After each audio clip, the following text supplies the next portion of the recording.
तर पोलिसांचं अक्षय शिंदे यांच्यासोबत कुठलं वैर नव्हतं, मग हेतुपुरस्सर गोळ्या का झाडतील असा सवाल सुधीर मुनगंटीवारांनी विचारलाय. सुधीर मुनगंटीवार भाजप नेते आपल्या सोबत आहेत, त्यांना विचारूया. सर, राज्यामध्ये ज्या पद्धतीने आरोप प्रत्यारोप सुरू आहे, फेक एन्काउंटर झालं असा आरोप अनिल देशमुखांनी केला आहे. नाना पटोले असतील, बाकी महाविकास आघाडीचे नेते जे आहेत त्यांचं म्हणणं आहे हे फेक एन्काउंटर आहे. भाजपची भूमिका काय? नाही, मला वाटतं की पहिली गोष्ट हे बघितली पाहिजे, फेक एन्काउंटर आहे असा कोर्टाने जो निर्णय दिला तो पूर्णपणे वाचावा लागेल.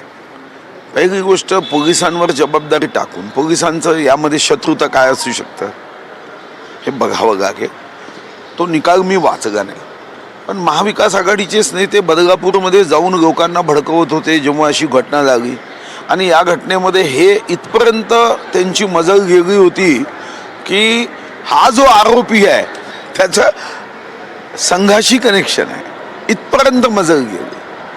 मला असं वाटतं की एकीकडे आपणच म्हणायचं की आरोपी आहे, दुसरीकडे पोलिसांनी एखादी कृती स्वसंरक्षणासाठी केली असं पोलीस मानत असतील तर कोर्टाने जो काही निकाल दिला तो तपासला पाहिजे, पूर्णपणे वाचला पाहिजे आणि मत व्यक्त केलं पाहिजे.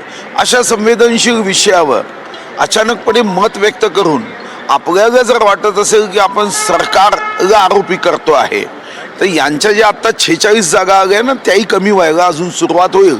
कारण लोकांना त्या घटनेची एवढी चीड होती की कधी कधी अशा घटनेनंतर लोकांना तुमच्या भूमिका या योग्य वाटत नाही. व्हिडिओ जर्नलिस्ट विनय शुक्लासह प्रवीण मुधोळकर, NDTV मराठी, नागपूर.